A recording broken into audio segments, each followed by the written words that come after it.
অহংকারী শাহজাদি ও দুই এতিম ভাইয়ের করুণ কাহিনী। অনেক অনেক কাল আগের কথা। সেই যুগে গুলশানাবাদ নামে এক বিশাল ও সবুজ শ্যামল সাম্রাজ্য ছিল। গুলশানাবাদের অধিপতি ছিলেন বাদশাহ ফারুক শিয়ার, যিনি তার প্রজাদের সাথে সব সময় ন্যায় বিচার করতেন। তার বেগমের নাম ছিল বেগম নূরজাহান, যার চোখে ছিল অফুরন্ত ভালোবাসা। যেই তার সামনে আসত, তার নিজের মায়ের কথা মনে পড়ে যেত। সেই রাজপ্রাসাদে সোনা রূপোর কোনো অভাব ছিল না। ছিল মূল্যবান হীরা জহরত, রেশমি পোশাক আর সব চাইতে সেরা খাবার। কিন্তু এসবের চেয়েও অমূল্য সম্পদ ছিলেন বাদশাহ ফারুক শিয়ার এবং বেগম নূরজাহানের তরুণী শাহজাদি গুলনার।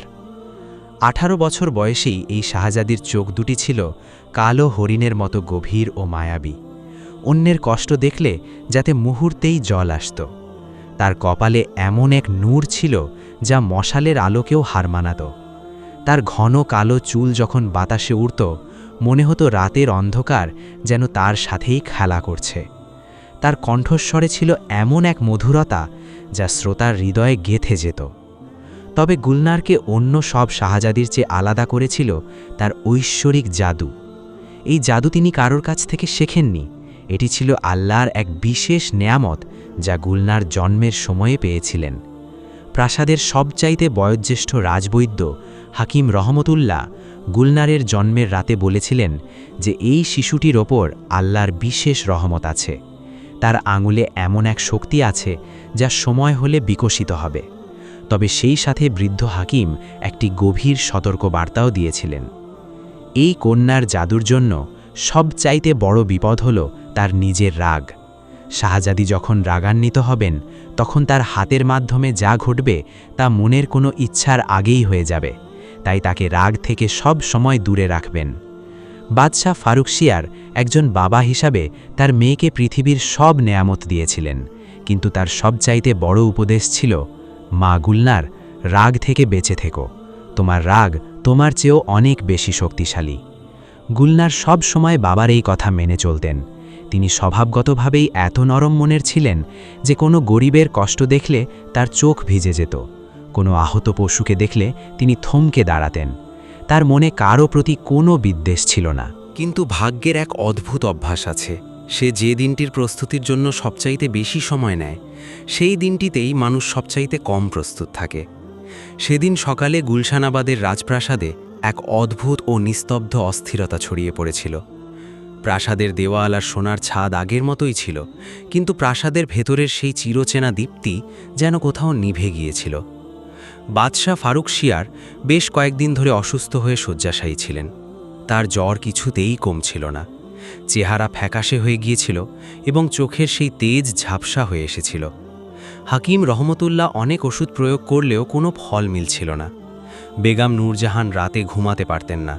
তিনি বাদশার শিয়রে বসে কপালে জলপট্টি দিতেন আর সারাক্ষণ দোয়া করতেন। তার হাতে সবসময় তসবিহ থাকত, যা তিনি অস্থিরভাবে জপতেন। এক রাতে গুলনার জেগে উঠে দেখলেন তার আম্মাজান এভাবেই বসে আছেন। তা দেখে গুলনারের বুক ফেটে কান্না এলো। তিনি নিঃশব্দে নিজের ঘরে ফিরে গিয়ে কাঁদতে থাকলেন।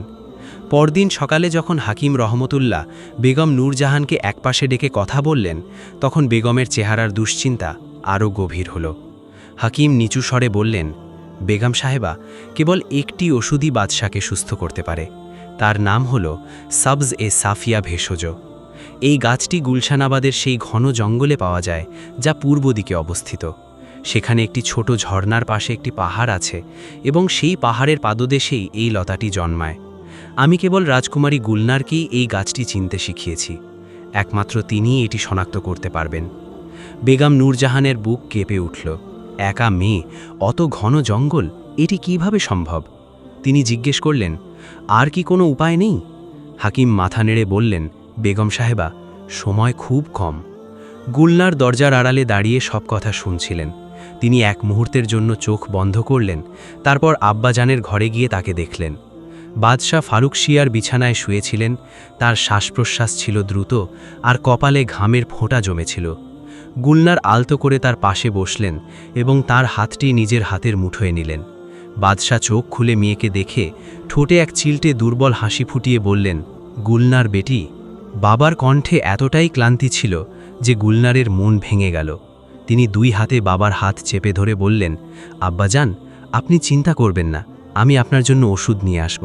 বাদশাহ দুর্বল স্বরে বললেন, মা, জঙ্গলটা খুব গভীর আর বিপজ্জনক। গুলনার বললেন, আল্লাহ আমার রক্ষক আব্বাজান, আপনি শুধু দোয়া করুন। গুলনার সোজা তার আম্মাজানের কাছে গেল। বেগম নূরজাহানের চোখ দুটো কান্নায় লাল হয়েছিল।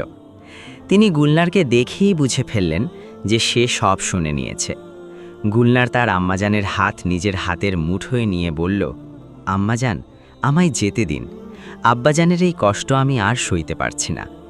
আল্লাহর নাম নিয়ে বের হব, তিনি নিশ্চয়ই আমায় রক্ষা করবেন। বেগম নূরজাহানের চোখ দিয়ে জল গড়িয়ে পড়ল। তিনি গুলনারকে বুকে জড়িয়ে ধরলেন এবং দীর্ঘক্ষণ কোনো কথা বললেন না।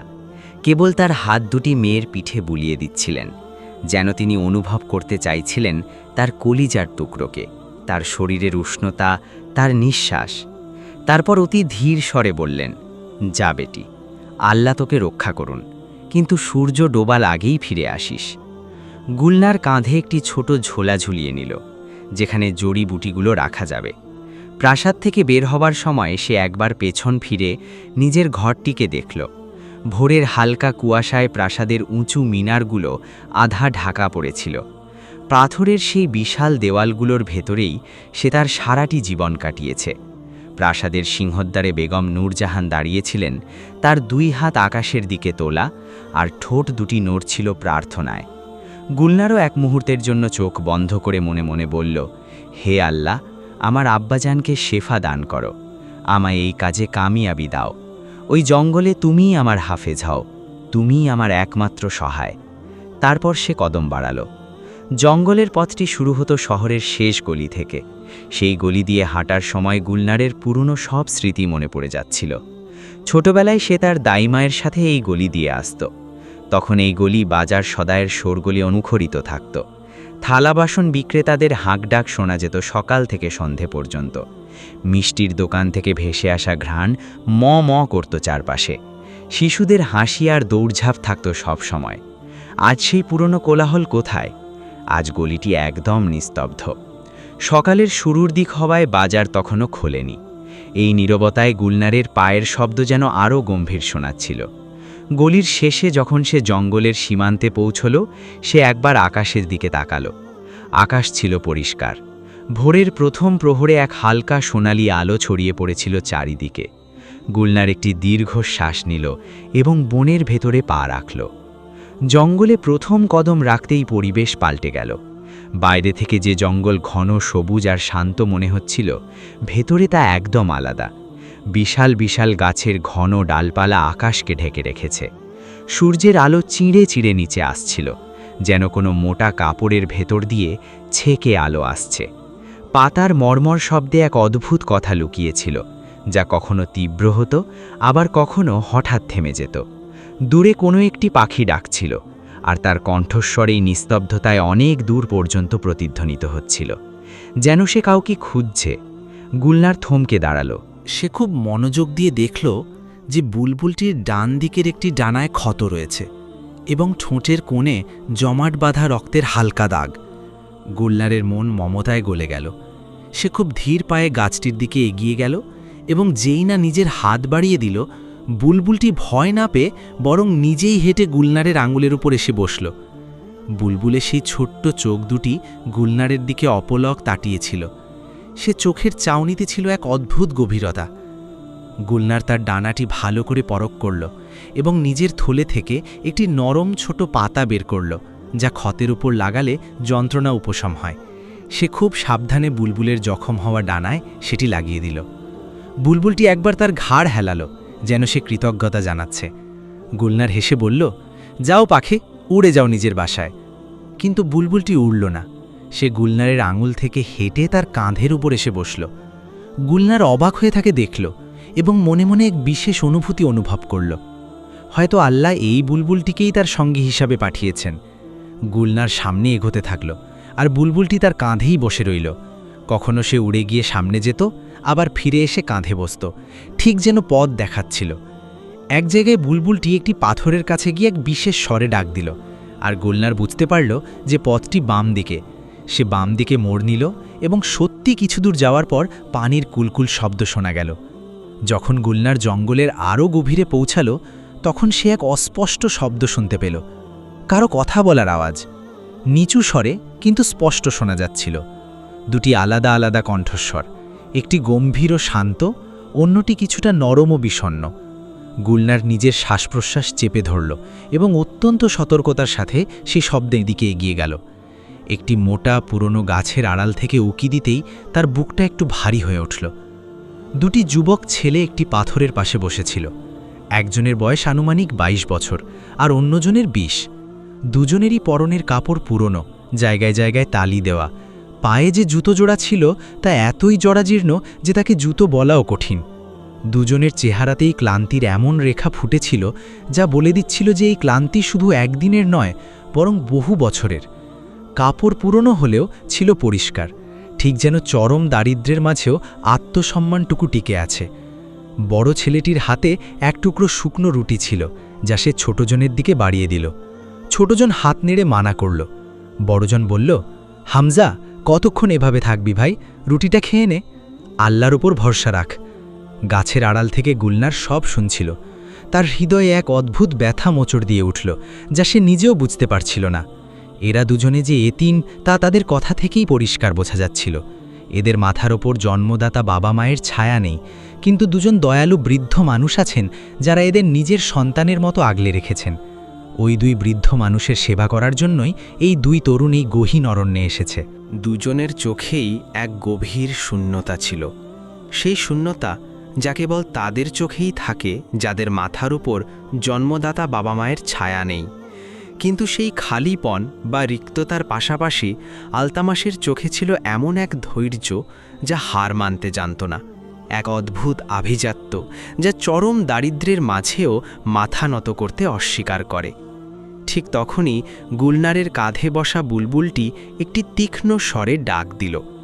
অসাবধানতাবশত গুলনারের পা একটি শুকনো ডালের ওপর পড়লে সেটি মট করে ভেঙে গেল। আলতামাস আর হামজা দুজনেই চমকে উঠে দাঁড়িয়ে পড়ল। তারা এদিক ওদিক তাকাতেই গুলনার গাছের আড়াল থেকে বেরিয়ে এলো। তারা দুজনেই একবার শাহজাদির দিকে তাকালো এবং পরক্ষণেই সম্মানবশত নজর নিচু করে নিল। আলতামাস গম্ভীর কণ্ঠে জিজ্ঞেস করল, কে তুমি? এই গহীন অরণ্যে একা কেন? গুলনার বলল, আমি গুলশানাবাদের শাহজাদি গুলনার। আমার অসুস্থ আব্বাজানের জন্য একটি বিশেষ জড়িবুটি নিতে এসেছি। হামজা বিস্ময় ভরা চোখে আলতামাসের দিকে তাকালো, কিন্তু আলতামাসের চেহারায় কোনো ভাবান্তর হলো না।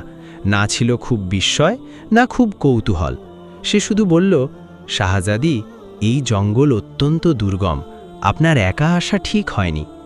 গুলনার তার কথা শুনে জিজ্ঞেস করল, তোমরা দুজনেও বা এখানে কেন, এই অবস্থায়?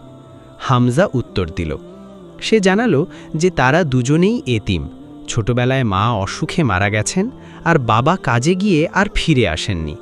সেই দুঃসময়ে এক বৃদ্ধ দম্পতি তাদের আপন করে নিয়েছিলেন, চাচা কারামত আর চাচি রহিমা। তাদের নিজেদের কোনো সন্তান ছিল না।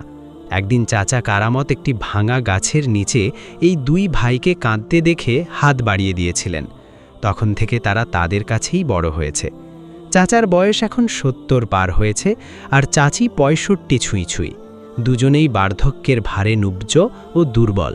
তাদের সেবা করা এখন আলতামাস আর হামজার সবচেয়ে বড় দায়িত্ব।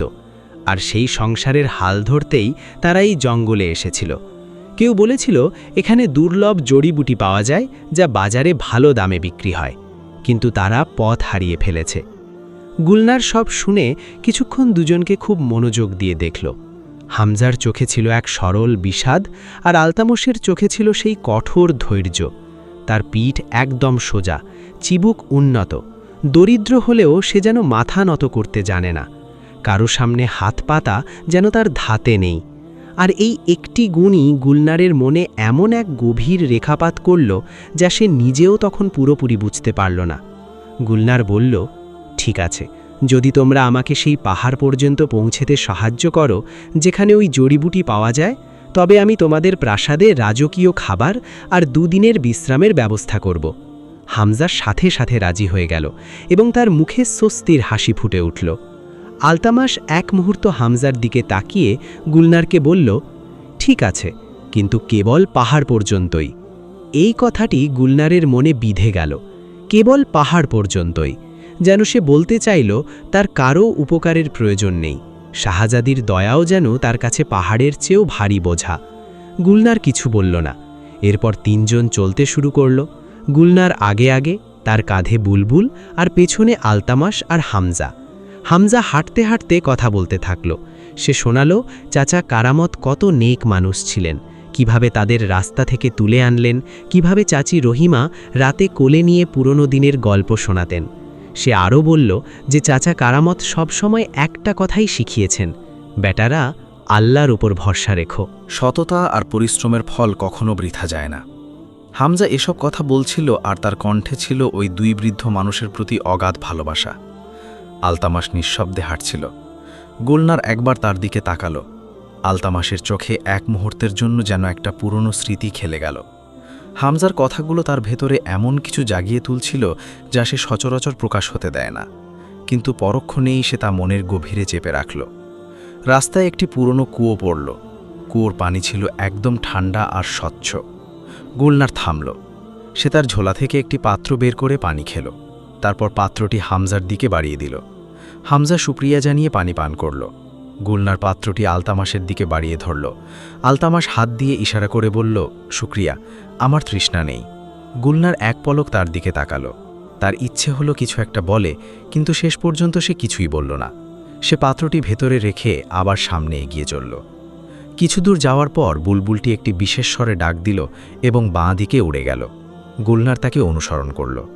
কিছুক্ষণ পর পানির শব্দ শোনা গেল। ঝর্ণা। গুলনারের কদম দ্রুত হল। ঝর্ণাটি সামনে আসতেই গুলনারের মন খুশিতে ভরে উঠল। পাহাড়ের অনেক উঁচু থেকে পানির ধারা আছড়ে পড়ছিল নিচের একটি ছোট জলাশয়। জলাশয়ের চারপাশে ছিল সবুজ ঘাস, আর সেই ঘাসের মধ্যেই জন্মেছিল কিছু বিশেষ গাছ। গুলনারের চোখ উজ্জ্বল হয়ে উঠল। ওগুলোই সেই কাঙ্ক্ষিত জড়িবুটি। সে মনে মনে আল্লাহর শুকরিয়া আদায় করল। গুলনার তার ঝোলাটি খুলল এবং খুব সাবধানে জড়িবুটিগুলো সংগ্রহ করতে লাগল। হাকিম রহমতুল্লাহ তাকে বলে দিয়েছিলেন যে শুধু ওই পাতাগুলোই নিতে হবে যা পুরোপুরি ফুটেছে। গুলনার অত্যন্ত মনোযোগ দিয়ে কাজ করছিল, প্রতিটি পাতা আর ডাল পরখ করে দেখছিল। ধীরে ধীরে তার ঝোলাটি ভরে উঠতে লাগল। ঠিক তখনই হামজা পাশে অন্য কিছু দেখতে পেল। সে উত্তেজিত হয়ে বলল, আলতামাস ভাই, দেখুন, এখানে তো আরও অনেক রকমের আলাদা আলাদা জড়িবুটি আছে। এগুলো তো বাজারে ভালো দামে বিক্রি করা যাবে। আলতামাস দেখল এবং হামজাকে ইশারা করল সেগুলো সংগ্রহ করতে। হামজা দ্রুত পায়ে সেই গাছগুলোর দিকে দৌড়ে গেল। উত্তেজনার চোটে সে রাস্তার দিকে খেয়াল করেনি। সে একটি বড় পাথরের ওপর পা রাখল।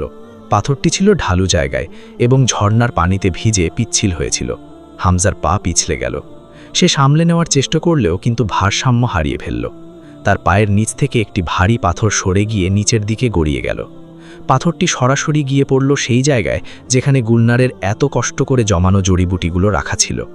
একটি প্রচণ্ড শব্দ হলো এবং গুলনারের সংগ্রহ করা সব জড়িবুটি ছিঁড়ে খুঁড়ে এদিক সেদিক ছড়িয়ে পড়ল।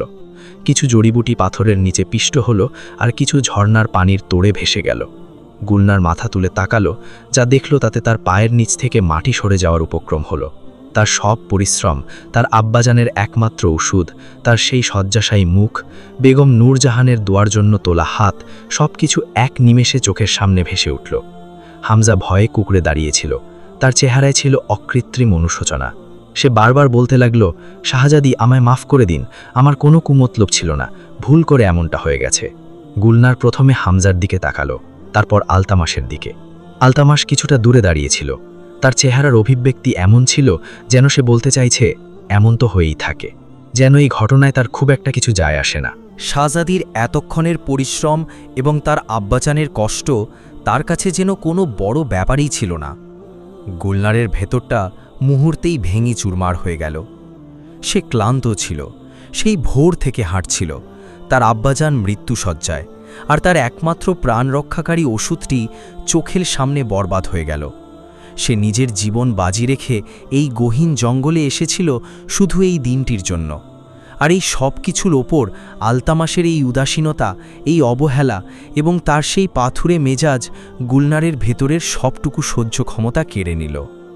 গুলনারের মনে যে ক্রোধের সঞ্চার হলো তা শুধু আলতামাসের এই আচরণের জন্য ছিল না, তা ছিল বছরের পর বছর চেপে রাখা ক্লান্তি, ভয় আর দুশ্চিন্তার এক বিস্ফোরণ।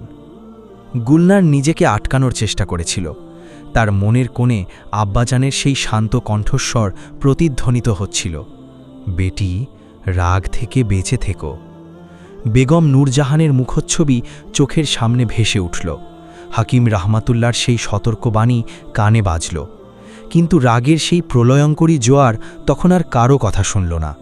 সেই মুহূর্তের ক্রোধ মানুষের সব শুভ বুদ্ধিকে গ্রাস করে নিল। গুলনারের হাত দুটো নিজের অজান্তেই ওপরে উঠে গেল। তার আঙুলের ডগায় এক অদ্ভুত তীব্র নীলচে আলো জ্বলে উঠল।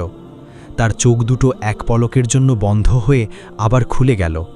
হামজা ভয়ে কাঁপতে কাঁপতে চিৎকার করে উঠল, শাহজাদি, এ কি হচ্ছে? আলোর ঝলকানি শেষ হল। গুলনার চোখ মেলে তাকালো। যেখানে আলতামাস আর হামজা দাঁড়িয়েছিল সেখানে এখন আর কোনো মানুষ নেই। তার বদলে সেখানে বসে আছে দুটো ছোট ছোট সাদা খরগোশ। তারা ভয়ে কাঁপছে আর তাদের বড় বড় টলটলে চোখ দিয়ে গুলনারের দিকে তাকিয়ে আছে। সেই চোখের মণিতে তখনও মানুষের মতো বোধশক্তি আর আতঙ্ক স্পষ্ট দেখা যাচ্ছিল। গুলনারের মুখ হাঁ হয়ে গেল। সে সজোরে নিজের হাঁটুর ওপর বসে পড়ল। তার হাত দুটো থরথর করে কাঁপতে লাগল। সে তাড়াতাড়ি হাত তুলে সেই জাদু ফিরিয়ে নেওয়ার চেষ্টা করল, বিড়বিড় করে মন্ত্র পড়তে লাগল, কিন্তু কিছুই হলো না। তার আঙুলে সেই জাদুকরী আলো আর ফিরে আসলো না। সে জানত কেন এমন হচ্ছে।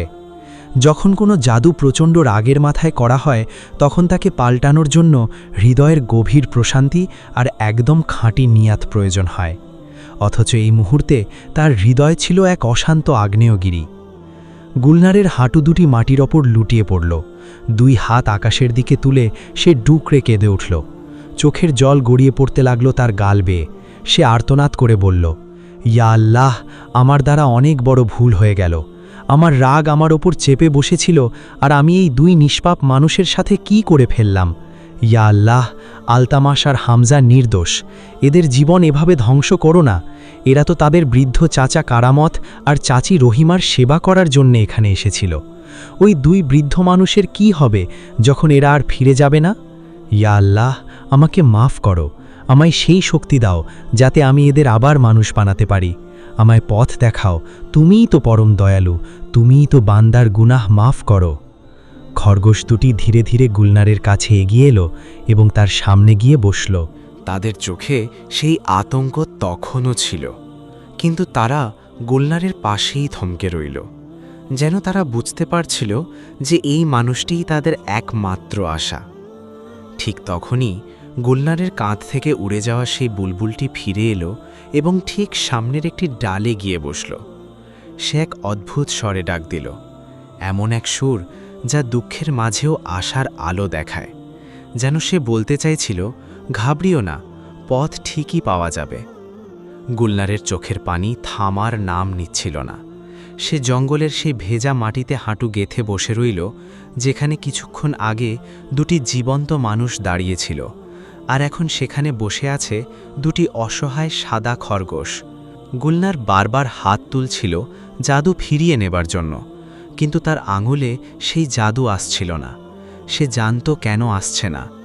হাকিম রহমাতুল্লাহ তাকে বলেছিলেন যে জাদু রাগের মাথায় বেরিয়ে আসে তাকে ফিরিয়ে নেবার জন্য নিজের অন্তরকে পুরোপুরি পরিষ্কার এবং শান্ত করতে হয়। মনের মধ্যে যদি এক বিন্দু অস্থিরতা থাকে তবে জাদু ফিরে আসে না। আর এই মুহূর্তে গুলনারের মন ছিল এক প্রলয়ঙ্করী তুফান, অনুশোচনার তুফান, ভয়ের তুফান, তার আব্বাজানের অসুস্থতার তুফান। এত সব অনুভূতি একসাথে তার হৃদয়ে আছড়ে পড়ছিল যে শান্তির কোনো ছিটে ফোঁটাও সেখানে জায়গা পাচ্ছিল না। সে আবারও আকাশের দিকে হাত তুলে বলল, হে আল্লাহ, আমি ভেঙে পড়েছি, আমায় শক্তি দাও। আমি ভুল করেছি, অনেক বড় ভুল করেছি, কিন্তু তুমি তো পরম ক্ষমাশীল। এই দুজন তো নির্দোষ, এরা এতিম, এদের মাথার ওপর মা বাবার ছায়া নেই, কিন্তু দুজন বৃদ্ধ মানুষ এদের অপেক্ষায় পথ চেয়ে বসে আছেন। সেই চাচা কারামত আর চাচি রহিমার ওপর রহম করো। এই দুজনকে আবার মানুষ বানিয়ে দাও, আমায় পথ দেখাও। গুলনারের প্রার্থনার সময় খরগোশ দুটি একদম চুপচাপ বসে রইল, যেন এরাও এই দোয়ায় সামিল হয়েছে। গুলনার হাত মুখে বুলিয়ে খুব মন দিয়ে খরগোশ দুটির দিকে তাকালো। তার মনে এক অদ্ভুত চিন্তা এলো, এদের ভেতরে কি এখনও আলতামাস আর হামজার বোধশক্তি অবশিষ্ট আছে? এরা কি আমার কথা বুঝতে পারছে? গুলনার ধীর স্বরে বলল, আলতামাস, তুমি যদি শুনতে এবং বুঝতে পারো তবে তোমার একটি পা তোলো। এক মুহূর্তের নীরবতা। তারপর বড় খরগোশটি তার সামনের একটি পা ধীরে ধীরে তুলল এবং আবার নামিয়ে রাখল। গুলনারের হৃৎস্পন্দন এক পলকের জন্য থেমে গিয়ে পরক্ষণেই দ্বিগুণ বেগে চলতে শুরু করল। সে মনে মনে বলল, ওরা বেঁচে আছে, ওদের বুদ্ধি লোপ পায়নি। এটি গুলনারের জন্য এক বিশাল স্বস্তি ছিল। সে বলল, হামজা, তুমিও যদি শুনতে পাও তবে মাথা নাড়ো। ছোট খরগোশটি তৎক্ষণাৎ মাথা নাড়ল। গুলনার আল্লাহর শুকরিয়া আদায় করে বলল, ঠিক আছে, আমি তোমাদের দুজনকে আবার মানুষ বানিয়ে দেব, এটি আমার ওয়াদা। কিন্তু এখন আমার মনের ভেতর যে তুফান চলছে তা শান্ত হতে কিছুটা সময় লাগবে। আমায় মাফ করো, তোমাদের সাথে যা হয়েছে তা আমারই ভুল। আমার রাগ আমার উপর চেপে বসেছিল। আলতামাশরূপী খরগোশটি একবার গুলনারের দিকে তাকিয়ে মুখ ফিরিয়ে নিল। গুলনার বুঝল, খরগোশের শরীরে থাকলেও আলতামাসের সেই গম্ভীর আর নির্লিপ্ত স্বভাব এখনও আগের মতোই আছে। গুলনার উঠে দাঁড়াল। সে তার ঝোলাটি তুলে নিয়ে মাটিতে ছড়িয়ে থাকা জড়িবুটিগুলোর দিকে তাকালো। তার বুক কেঁপে উঠল। বেশিরভাগ জড়িবুটি হয় পাথরের নিচে পিষ্ট হয়েছে, নয়তো পানিতে ধুয়ে গেছে। যা বেঁচে আছে তা হয়তো যথেষ্ট নয়। সে অতি সাবধানে সেগুলো কুড়িয়ে ঝোলায় ভরল। এরপর সে ঝর্ণার ঘাড়ে সেই বিশেষ গাছগুলো খুঁজতে শুরু করল। অনেক খোঁজাখুঁজির পর কিছু পাতা পাওয়া গেল। সে সেগুলো সংগ্রহ করল। বুলবুলটি পাশের ডালে বসেছিল। তার ডাক এখন অনেক শান্ত, যেন এই গুমোট পরিবেশের ভারী নীরবতাকে সে হালকা করে দিচ্ছিল। গুলনার ঝোলার মুখ বেঁধে মনে মনে ভাবল, এই জড়িবুটি হয়তো প্রয়োজনের তুলনায় কম, কিন্তু হাকিম রহমাতুল্লাহ হয়তো কোনো উপায় বের করবেন। যা পাওয়া গেছে তা নিয়েই ফিরতে হবে। সে খরগোশ দুটির দিকে তাকালো। তারা দুজনেই তার পায়ের কাছে চলে এসেছিল। ছোট হামজারূপী খরগোশটি গুলনারের পায়ে হালকা করে ঘষা দিল, যেন সে সান্ত্বনা দিচ্ছে। ঠিক আছে, আমরা তোমার সাথেই আছি। গুলনারের চোখ আবার ভিজে এলো। সে নিচু হয়ে দুজনকে দেখল এবং বলল, তোমরা আমার সাথে চলো, আমি তোমাদের আবার মানুষ বানাবো, এটিই আমার শেষ কথা। তিনজন চলতে শুরু করল। গুলনার আগে আগে আর খরগোশ দুটি তার পিছু পিছু। বুলবুলটি ওপরে আকাশে উড়ছিল। জঙ্গলের ফেরার পথটি যখন চেনা মনে হতে লাগল, গুলনারের কাঁধে জড়িবুটির সেই ঝোলাটি ছিল অত্যন্ত ভারী, আর তার হৃদয়ে ছিল সেই দুই মানুষের বোঝার ভার, যাদের সে রাগের মাথায় খরগোশ বানিয়ে দিয়েছিল। শুকনো পাতার ওপর দিয়ে তাদের পায়ের শব্দ প্রতিধ্বনিত হচ্ছিল। বাতাসে ছিল হিমেল আমেজ, আর আকাশের মেঘগুলো সূর্যকে ঢেকে দিচ্ছিল। পথের মাঝে এক জায়গায় যখন গুলনার একটি গাছের নিচে দাঁড়ালো, সে দেখল হামজারূপী খরগোশটি আশেপাশে তাকাচ্ছিল না, বরং সে জঙ্গলের একটি বিশেষ দিকে স্থির দৃষ্টিতে তাকিয়েছিল। গুলনার অবাক হয়ে জিজ্ঞেস করল, হামজা, ওই দিকে কি কিছু আছে? খরগোশটি নিজের জায়গা থেকে উঠে সেই দিকে এক কদম এগিয়ে গিয়ে থেমে গেল। গুলনার বুঝল সেখানে নিশ্চয়ই জরুরি কিছু আছে। সে সেই দিকে এগিয়ে যেতেই দেখল একটি গর্তের সামান্য পানি জমে আছে, আর সেখানে একটি ছোট পাখি আটকে পড়েছে।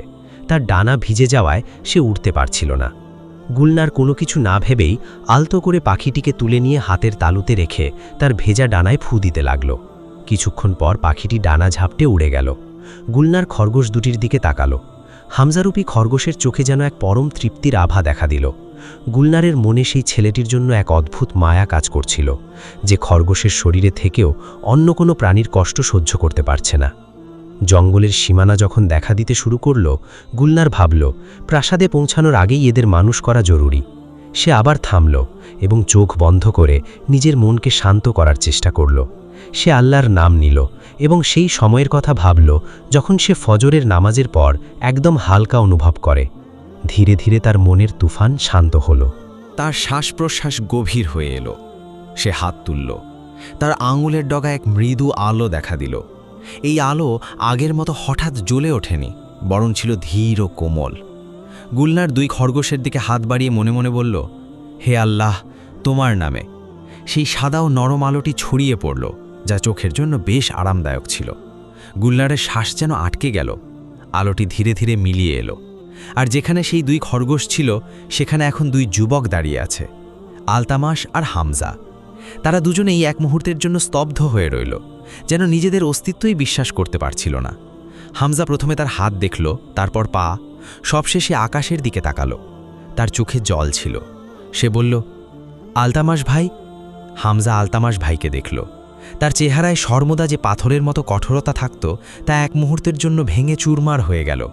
সে হামজার কাঁধে হাত রেখে বলল, সব ঠিক আছে হামজা। হামজার চোখ দিয়ে অঝরে অশ্রু ঝরতে লাগল। গুল্লার দূর থেকে সব দেখছিল। তার মনে একদিকে যেমন গভীর অনুশোচনা ছিল, অন্যদিকে ছিল এক বিশাল স্বস্তি। সে বলল, আমায় মাফ করো, আমার দ্বারা অনেক বড় ভুল হয়ে গিয়েছিল। হামজা গুল্লারের দিকে তাকিয়ে বলল, শাহজাদি, আপনি আমাদের ফিরিয়ে এনেছেন, এটাই যথেষ্ট। আলতামাস গুলনারের দিকে তাকালো। তার চোখগুলো সেই আগের মতোই গভীর আর কঠিন ছিল। সে কিছুই বলল না, শুধু এক মুহূর্তের জন্য চোখ মেলালো এবং পরক্ষণেই নজর সরিয়ে নিল। গুলনার তার এই নীরবতার মাঝে এমন এক উত্তর খুঁজে পেল যা যে কোনো শব্দের চেয়েও অনেক বেশি ভারী। 4 জন জঙ্গল থেকে বেরিয়ে এলো, গুলনার, আলতামাস, হামজা এবং সেই বুলবুলটিও যে এখনও তাদের সাথেই ছিল। শহরের সীমান্তে পৌঁছাতেই গুলনার আলতামাসের দিকে তাকিয়ে বলল, তোমরা দুজনেই আমার সাথে প্রাসাদে চলো। আমার আব্বাজান অসুস্থ, হেকিম রহমতুল্লাহ তার ওষুধ তৈরি করবেন। তোমরা সেখানে বিশ্রাম করবে এবং খাবে, তারপর যখন খুশি চলে যেও। হামজা সাথে সাথে বলল, শুক্রিয়া শাহজাদি। আলতামাস এক মুহূর্তের জন্য ইতস্তত করল। তার চেহারায় সেই পুরনো আভিজাত্য ফুটে উঠল। কারো উপকারের নিচে নিজেকে সঁপে দেওয়া তার স্বভাব বিরুদ্ধ ছিল। কিন্তু হামজা যেহেতু আগেই হ্যাঁ বলে দিয়েছে, তাই সে তার ছোট ভাইকে না করতে পারল না। সে শুধু বলল, ঠিক আছে। প্রাসাদের দরজায় গুলনার পৌঁছাতেই দেখল বেগম নূরজাহান সেখানেই দাঁড়িয়ে আছেন, যেন সেখান থেকে তিনি এক পাও নড়েননি। তিনি গুলনারকে দেখেই দৌড়ে এসে বুকে জড়িয়ে ধরলেন। গুলনার আম্মাজানের বুকে মুখ লুকিয়ে কেঁদে ফেলল। যে চোখের জল জঙ্গলে থমকে ছিল তা এখন বাঁধ ভেঙে বেরিয়ে এলো।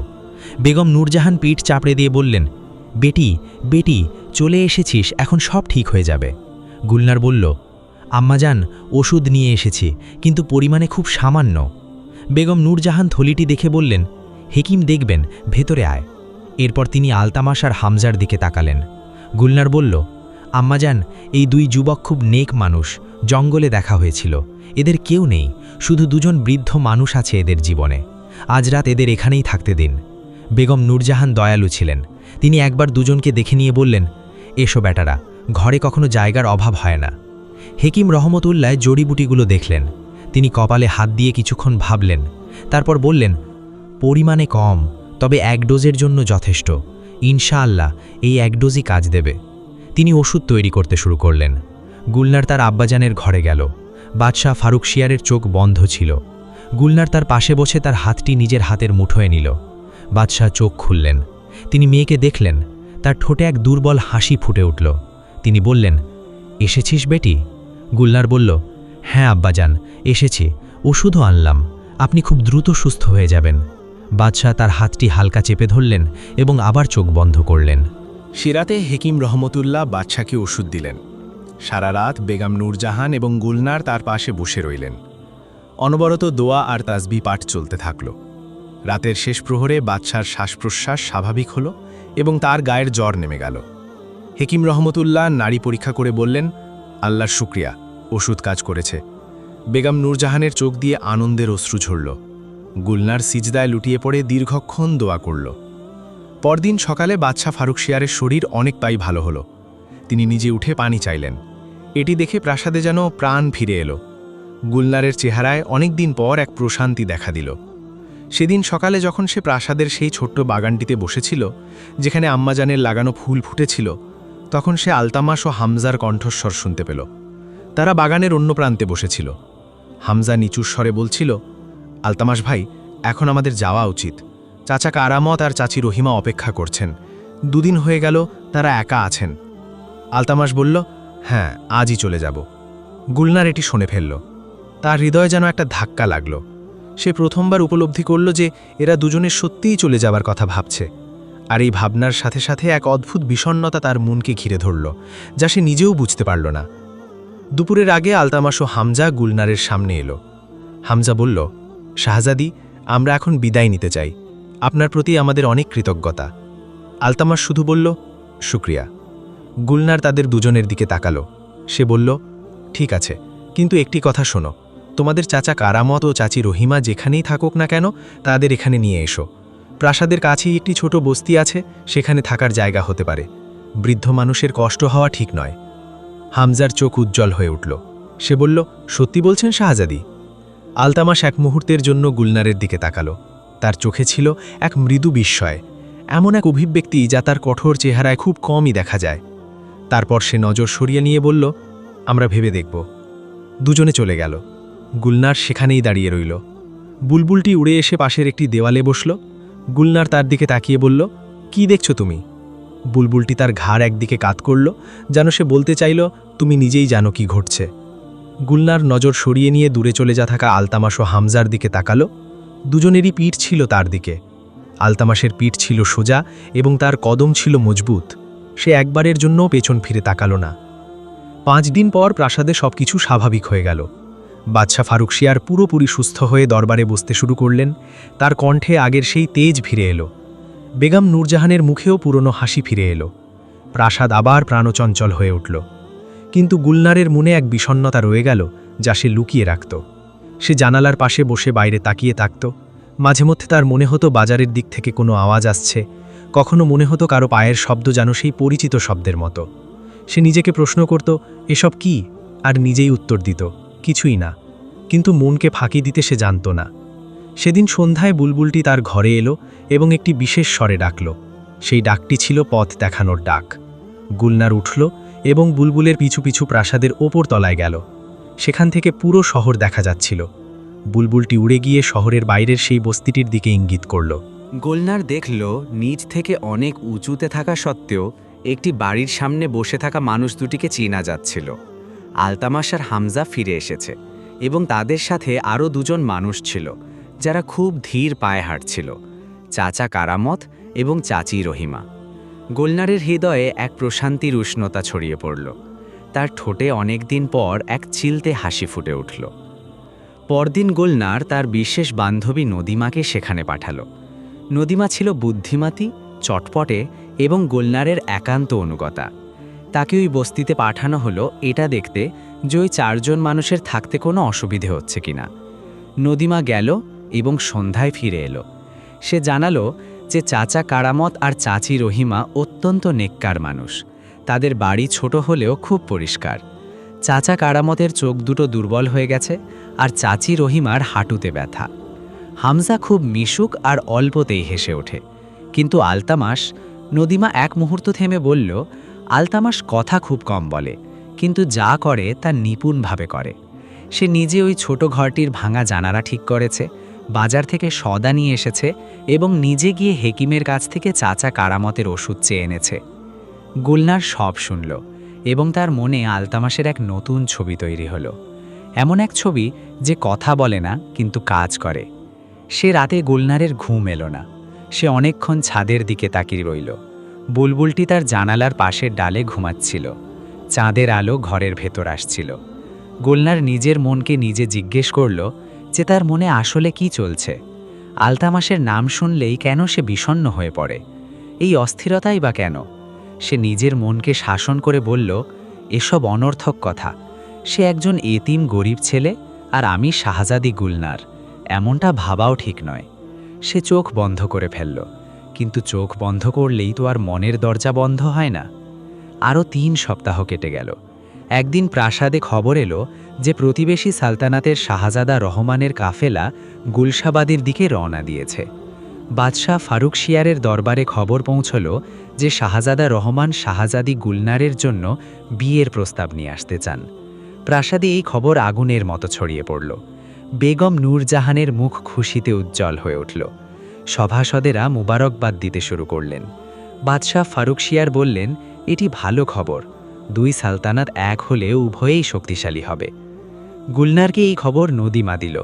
নদীমা খুব খুশি হয়ে বলল, শাহজাদা রহমান অনেক বিত্তবান, তার সালতানাত অনেক বড় এবং সবাই বলে তিনি মনের দিক থেকেও খুব ভালো মানুষ। গুলনার নদীমার কথা শুনল ঠিকই, কিন্তু তার মনে কোনো আনন্দ এলো না।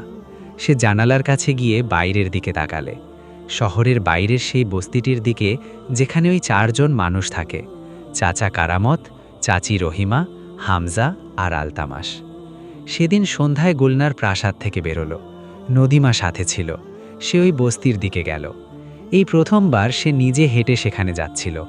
সে নিজেকে এটাই বোঝালো যে সে শুধু চাচা কারামত আর চাচি রহিমার কোনো অসুবিধে হচ্ছে কিনা তা দেখতে যাচ্ছে। ব্যাস এটুকুই, অন্য কিছু নয়।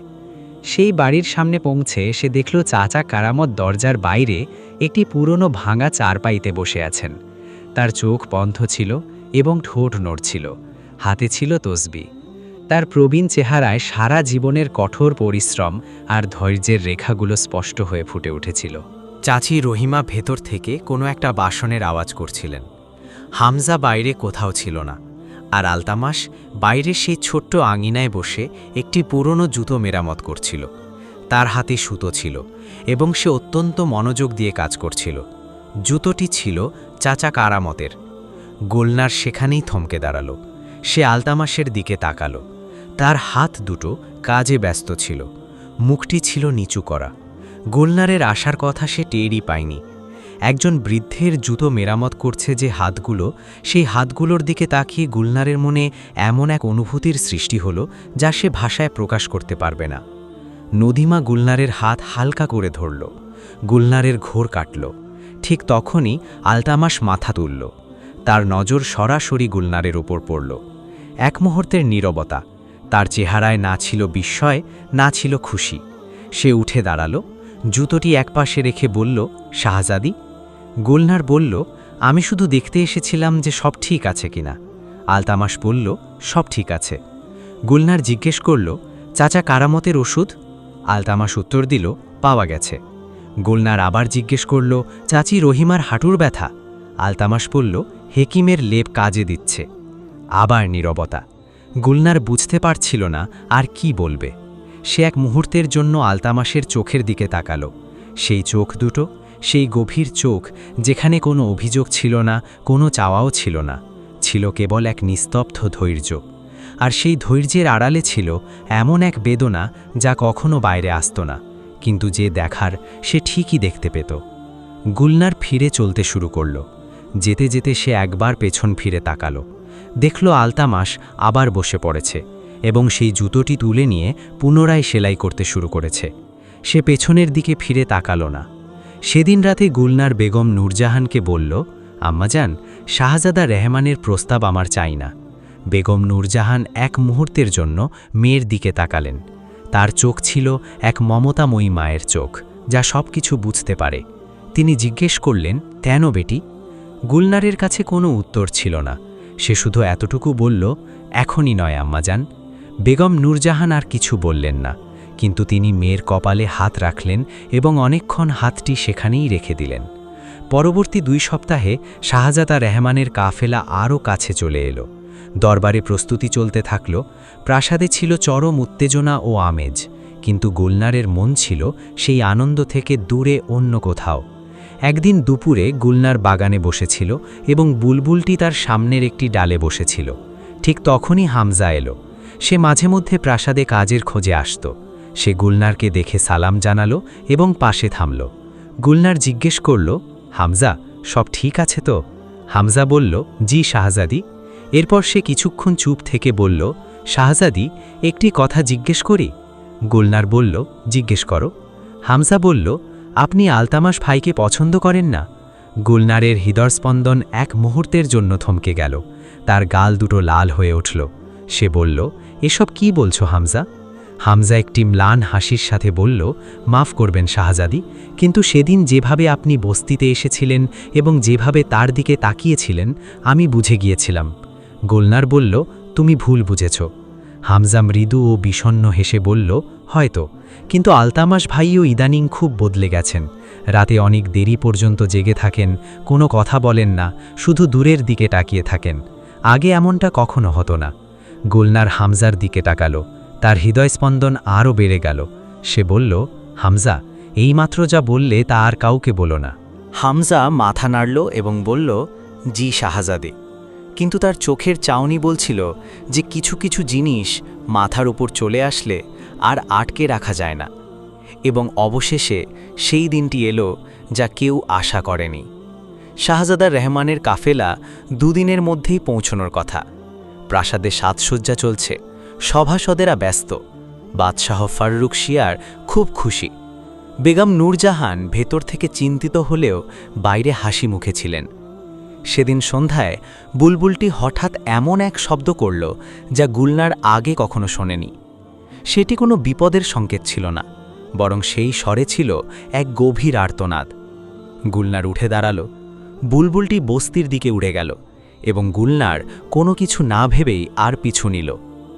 বস্তিতে পৌঁছে সে যা দেখল তাতে তার পা থমকে গেল। হামজা বাইরে দাঁড়িয়েছিল, তার মুখ ছিল ফ্যাকাশে, চোখের জলে বুক ভিজে যাচ্ছিল তার। গুলনারকে দেখে সে কান্নায় ভেঙে পড়ল। সে বলল, শাহজাদি, রাতে চাচা কারামতের শরীর হঠাৎ খুব খারাপ হয়ে গেছে। হাকিম বলেছেন। সে থেমে গেল। তার গলা দিয়ে আর কথা বেরোচ্ছিল না। গুলনার ভেতরে প্রবেশ করল। দেখল চাচা কারামত চারপাইতে শুয়ে আছেন। তার চেহারা ছিল অত্যন্ত শান্ত। চাচি রহিমা তার পাশে বসেছিলেন। তার হাত ছিল চাচার হাতের ওপর। তার চোখে জল ছিল না, শুধু ছিল এক গভীর শূন্যতা। বছরের পর বছর একসঙ্গে কাটানো জীবন যখন হঠাৎ ছিন্ন হয়ে যায়, তখন যেমন শূন্যতা আসে। আলতামাস দেওয়ালের কাছে দাঁড়িয়েছিল। তার পিঠ ছিল দেওয়ালের সাথে ঠেকানো এবং দুই হাত ছিল শরীরের দুপাশে। তার চেহারা সবসময় যেমন থাকে তেমনই ছিল, কিন্তু তার চোখে এমন কিছু ছিল যা গুলনার আগে কখনো দেখেনি। সেই চোখে পানি ছিল, কিন্তু তা গড়িয়ে পড়ছে না, কেবল স্থির হয়ে আছে।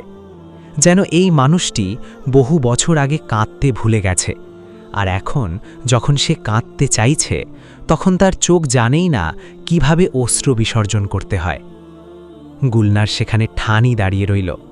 বুলবুলটি দরজায় এসে বসল। তার ডাক বন্ধ ছিল, যেন এই মুহূর্তে তার কাছেও কোনো সুর নেই। চাচা কারামত চোখ খুললেন। তিনি প্রথমে চাচি রহিমাকে দেখলেন, তারপর হামজাকে এবং সবশেষে আলতামাসকে। তার চোখে এমন এক অভিব্যক্তি ছিল যা কোনো শব্দ ছাড়াই সব বলে দিচ্ছিল। তিনি আলতামাসের নাম নিলেন। কণ্ঠস্বর ছিল অত্যন্ত ক্ষীণ। আলতামাস দুপা এগিয়ে এসে চাচার পাশে হাঁটু গেড়ে বসল। চাচা কারামত তার হাত আলতামাসের মাথায় রাখলেন। তিনি বললেন, বেটা, তুই শক্ত আছিস, শক্তই থাকিস। আলতামাস চোখ বন্ধ করল। সেই বন্ধ চোখের কোণ থেকে এক ফোঁটা অশ্রু গড়িয়ে পড়ল, কেবল এক ফোঁটা। কিন্তু সেই এক ফোঁটা অশ্রুতে যতটা বেদনা ছিল তা যেন সারা পৃথিবীর কান্নার চেয়েও ভারী। গুলনার সেই দৃশ্য দেখে সহ্য করতে পারল না। তার বুক ফেটে কান্না আসতে লাগল। ঠিক তখনই বাইরে থেকে একটি আওয়াজ এলো। দরজায় প্রাসাদের এক সিপাহী দাঁড়িয়েছিল। সে বলল, শাহজাদি গুলনারকে বাদশাহ নামদার ডাকছেন। গুলনার একবার আলতামাসের দিকে তাকাল। সে তখনও চাচার পাশে হাঁটু গেড়ে বসে আছে। তার পিঠ ছিল গুলনারের দিকে। গুলনার সেখান থেকে ফিরে এলো। প্রাসাদে পৌঁছে সে জানতে পারল শাহজাদা রহমানের কাফেলা একদিন আগেই পৌঁছে যাচ্ছে। বাদশাহ ফাররুখ শিয়ার চেয়েছিলেন গুলনার যেন আগামীকালের ভোজে সেজে গুজে উপস্থিত থাকে। গুলনার তার আব্বাজানের সামনে দাঁড়িয়ে তার মুখের দিকে তাকাল। মেয়ের জন্য তার চোখে ছিল বাঁধ ভাঙা সুখ, আর সেই সুখ চুরমার করা গুলনারের পক্ষে খুব কঠিন ছিল। সে প্রাসাদে নিজের ঘরে ফিরে এলো। জানালা দিয়ে বাইরের দিকে তাকাল, বস্তির সেই ছোট্ট ঘরটির দিকে, যেখানে এখন একজন বৃদ্ধ মানুষ শেষ নিঃশ্বাস ত্যাগ করছেন এবং একজন যুবক হাঁটু গেড়ে তার হাত ধরে বসে আছে। বুলবুলটি জানালার কার্নিসে এলো। সে এক ধীর আর করুণ সুরে ডাক দিল। গুলনার তাকে দেখল। তার চোখে পানি ছিল। সে জানালার পাশে দাঁড়িয়েছিল আর বাইরের অন্ধকার যেন তার চোখের মণিতে মিশে যাচ্ছিল। যে তারাটি খসে পড়েছিল সেটি এক পলকের জন্য চমকে উঠে হারিয়ে গেল, ঠিক যেন কেউ এক মুঠো আলো হাতে নিয়ে মুঠি বন্ধ করে ফেলেছে। গুলনারের মনে তখন অনেকগুলো কথা একসাথে ভিড় করছিল।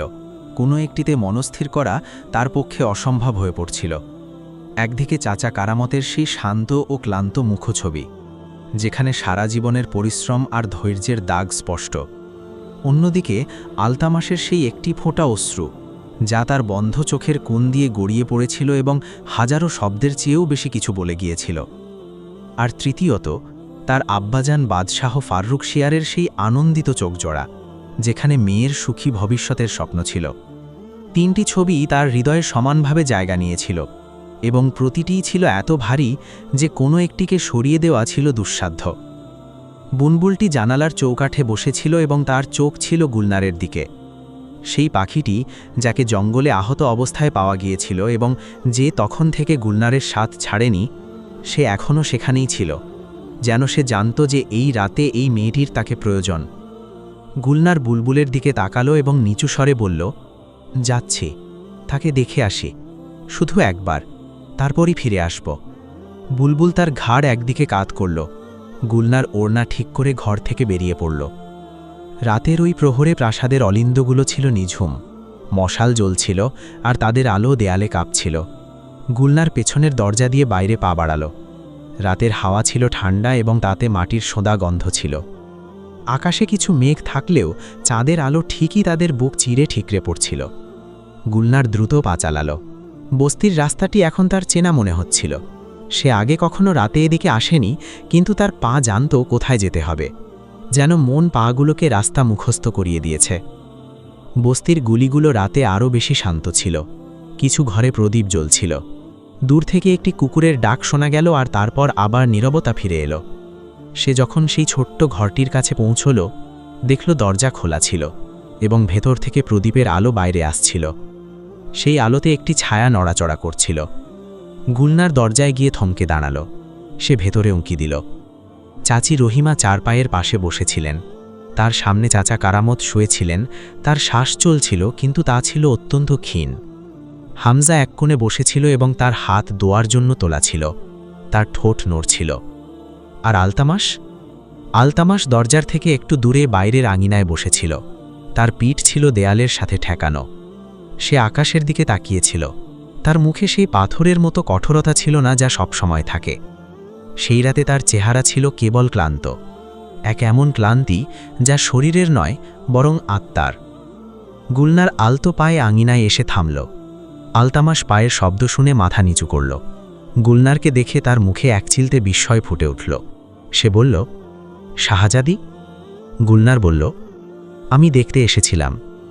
আলতামাস কিছুই বলল না। গুলনার পাশে একটি ছোট পাথরের ওপর বসল। দুজনের মাঝে ছিল নিস্তব্ধতা, এমন এক নিস্তব্ধতা যা অস্বস্তিকর ছিল না, বরং যাতে দুজন ক্লান্ত মানুষ কোনো কথা না বলেই একে অপরের কাছাকাছি ছিল। বুলবুলটি কোথা থেকে যেন উড়ে এসে পাশের দেয়ালে বসল। কোনো শব্দ করল না, সেও ছিল নীরব। অনেকক্ষণ পর আলতামাস বলল, চাচা কারামত আমাদের রাস্তায় খুঁজে পেয়েছিলেন। আমরা দুজনে একটা ভাঙা গাছের নিচে বসেছিলাম, কাঁদছিলাম, ক্ষুধার্ত ছিলাম, খুব ভয় পেয়েছিলাম। চাচা আমাদের হাত ধরে বলেছিলেন, চলো বেটারা। চাচার ঘরে খাবার খুব বেশি ছিল না, ঘরটাও ছিল ছোট, কিন্তু তিনি আমাদের কখনো এটা বুঝতে দেননি যে আমরা তার নিজের সন্তান নই, কখনো না। গুলনার সব শুনল। তার হৃদয়ে এমন এক যন্ত্রণা হচ্ছিল যা তার নিজের নয়, অথচ তা নিজের বলেই মনে হচ্ছিল। আলতামাস থামল, তারপর বলল, আমার ভয় হচ্ছে কাল সকালে তিনি। সে থেমে গেল। তার কণ্ঠ ভারী হয়ে এলো। সে দীর্ঘশ্বাস ফেলে আকাশের দিকে তাকালো। গুলনার কিছু বলল না। সে শুধু দোয়ার জন্য হাত তুলল এবং মনে মনে বলল, হে আল্লাহ, চাচা কারামাতের উপর রহম করো। তিনি দুটি এতিম বাচ্চাকে আপন করে নিয়েছিলেন। এই নেকি তোমার সামনেই আছে। তার কষ্ট সহজ করে দাও। চাচি রহিমাকে সাবার দাও। এই দুই ছেলেকে ধৈর্য দাও। তুমি তো সব শোনো। রাতের শেষ প্রহরে চাচা কারামতের শ্বাস আরও ধীর হয়ে এলো। চাচি রহিমা তার হাত আরও শক্ত করে ধরলেন। হামজা কাঁদতে শুরু করল। আলতামাস ভেতরে এসে চাচার পাশে বসল। চাচা কারামাত একবার চোখ খুললেন। তিনি প্রথমে চাচি রহিমার দিকে তাকালেন। তার চোখে ছিল 50 বছরের দীর্ঘ ভালোবাসা। তারপর তিনি হামজাকে দেখলেন। হামজার চোখ দিয়ে অঝরে জল পড়ছিল। চাচা হালকা হাসলেন। সবশেষে তিনি আলতামাসকে দেখলেন। আলতামাসের চোখ খোলা ছিল। সেখানে ছিল সেই অশ্রু যা ঝরতে জানে না। চাচা কারামাত অত্যন্ত ক্ষীণ স্বরে বললেন, আলতামাস বেটা, হামজার খেয়াল রেখো, চাচির খেয়াল রেখো, আর নিজেরও। সবসময় আল্লাহর ওপর ভরসা রেখো। আলতামাস চাচার হাত দুহাতে চেপে ধরে মাথা নত করল। এরপর চাচা কারামাতের চোখ বুজে এলো। তার শ্বাস ধীর হতে হতে একসময় থেমে গেল। চাচি রহিমা তার হাত নিজের বুকের সাথে চেপে ধরে চোখ বন্ধ করলেন। তার চোখ দিয়ে জল গড়িয়ে পড়ছিল, কিন্তু কোনো চিৎকার ছিল না। হামজা 2 হাতে মুখ ঢেকে ফেলল। আলতামাস উঠে বাইরে এলো। সে আকাশের দিকে তাকালো। তার চোখে দীর্ঘক্ষণ ধরে আটকে থাকা সেই অশ্রু অবশেষে ঝরে পড়ল। সে 2 হাত দিয়ে চোখ ঢাকল। একবার তার কাঁধ কেঁপে উঠল, মাত্র একবার, এবং পরক্ষণেই সে নিজেকে শক্ত করে নিল। গুলনার দূর থেকে সব দেখছিল। তার চোখ দিয়েও জল পড়ছিল। সে দোয়া করল, হে আল্লাহ, চাচা কারামাতকে মাফ করে দাও। তিনি এতিমদের আশ্রয় দিয়েছিলেন, এটি তোমার অগোচর নয়। ভোর হওয়ার আগে গুলনার প্রাসাদে ফিরে এলো। সে নিঃশব্দে নিজের ঘরে এসে বসল। বুলবুলটি জানালার পাশে ছিল। গুলনার বলল, হে আল্লাহ, এসব কেন হচ্ছে? এই যে যন্ত্রণা আমি অনুভব করছি, এটা কিসের? এটা কি তার জন্য, যে আমার দিকে ফিরেও তাকায় না, যে আমার থেকে মুখ ফিরিয়ে চলে যায়, যে আমার উপকার থেকে দূরে থাকে? তবে এই যন্ত্রণা কেন? বুলবুলটি মৃদুস্বরে ডাকল। গুলনার বলল, আমি জানি, হৃদয়ের কোনো যুক্তি হয় না। সেদিন দুপুরে শাহজাদা রহমানের কাফেলা গুলশাবাদে প্রবেশ করল। প্রবেশদ্বারে পতাকা উড়ছিল, প্রহরীরা সারিবদ্ধ হয়ে দাঁড়িয়েছিল। বাদশাহ ফাররুকশিয়ার নিজে বাইরে এসে শাহজাদা রহমানকে স্বাগত জানালেন। শাহজাদা রহমানের বয়স ছিল 25-এর কাছাকাছি। তিনি ছিলেন বিত্তবান। তার পোশাক ছিল অত্যন্ত দামি, চেহারা ছিল সজ্জন এবং কথায় ছিল আভিজাত্য। দরবারে এসে তিনি বাদশাহ ফাররুকশিয়ারের সাথে খুব আদবের সাথে কথা বললেন। তিনি বললেন, হুজুর, আপনার শাহজাদির প্রশংসা আমাদের সালতানাত পর্যন্ত পৌঁছেছে। কেবল তার রূপ নয়, বরং তার উদারতা ও সাহসের কথাও আমরা শুনেছি। আমি নিজে এখানে এসেছি এই প্রস্তাব নিয়ে। এটি আমার সম্মানের বিষয়।